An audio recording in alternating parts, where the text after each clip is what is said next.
Hello, friends. Welcome back to my little poetry corner here on the web. Brian Noe with you once again, and thought I would read a few poems to you, a couple of them from my book of poetry, and another one that's a little more recent than that. And also wanted to kind of share some things that I have been reading lately that I've been enjoying. Uh, you can see here on the table, we've got this is a classic, The Art Spirit by Robert Henry. And Henry was a painter and an art teacher who lived at the turn of the last century in the early decades of the 1900s. He was a teacher, and this book is just an absolute classic.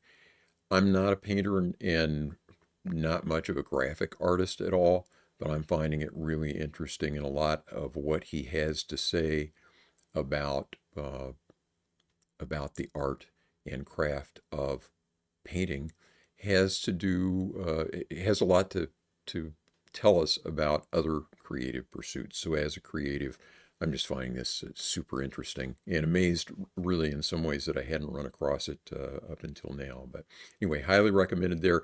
And then not the latest issue of Poetry Magazine, but the most recent previous one, which is actually dated March of 2025, and I've really been enjoying it. It is all uh, Navajo poets who a lot of them actually write in the Diné language, and lots of translations and stuff as well, or things that they've written in English about their experience. But just really, really nice to have a whole issue of poetry devoted to indigenous poets and learning some about their culture and language. And actually, as a result, it prompted me to add the Navajo course that is on Duolingo. So it is very challenging language, at least for me, but I've been enjoying kind of delving into that a little bit. Well, let's get into some poems here, and again, I'll show you this on the table. This is the first two are going to be from my collection of poetry, "Don't Walk, Walk." That's available on Amazon. I'll leave a link in the description here to the video if you'd like to go out and take a look at that, and would certainly appreciate it if you pick up a copy. This first poem is about. It was probably written I'm going to say 5 years ago, um, but is pretty relevant still. Was kind of describing my frustration with the state of American politics. This is called "With Each New Lunacy." To call that man a lunatic is an undeserved insult to lunatics. We are caught in an entertainment endeavor that is fueled by outrage. I used to be outraged. Now I'm mostly sad, disoriented, a little confused, and more than a little frightened, because there's no normal to get back to.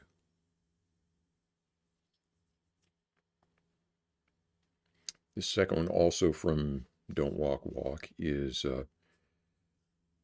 it was written using Burroughs' Cutup technique, which is one of my favorite techniques to use to kind of get the ego out of the way on the front end of the creative process with poetry.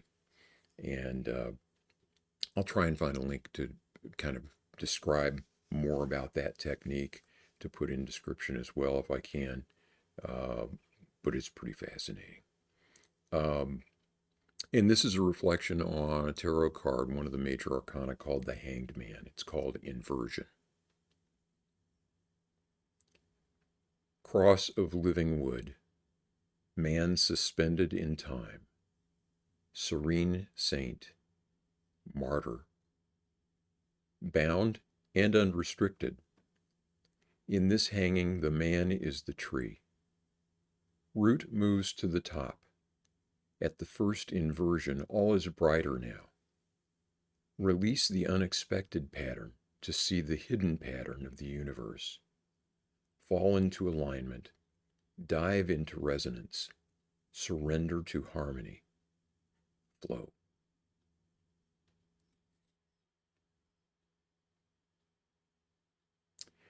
This final one is called Wind Horses, and it is about finding my Tibetan prayer flags, all kind of torn asunder from the trees where they had been hanging out back of our house.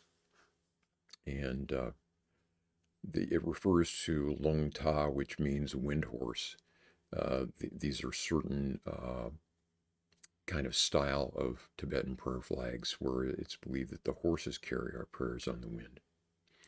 And would also mention that it's good to put out prayer flags. There is an interesting prophecy called the Guru Rinpoche prophecy that talks about the times that we live in right now. And one of the kind of remediations, if we're going to save this world, we need to get a little deeper than what we are right now. And one of the remediations is to observe some of these practices and to hang our wind horses. So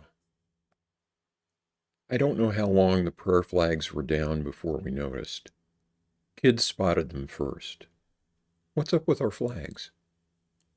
I checked the calendar for inauspicious days for Long Ta before heading out back to reconnoiter.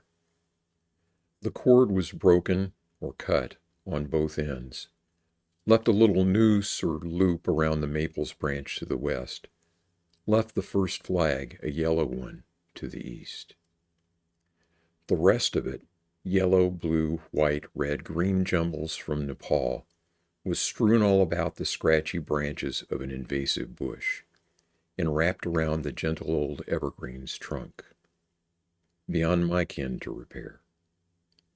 I gathered the whole mess up and offered it, carefully, respectfully, deliberately, ceremoniously, to the fire pit on the patio, to rest till spring, when the smoke can carry our prayers. Well, there we have it, a couple 3 poems for you today. Would love to hear from you if you're enjoying these little poetry readings.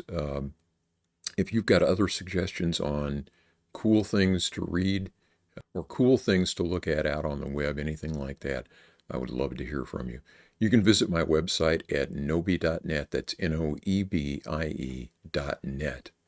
And I'll also link to that in the description below.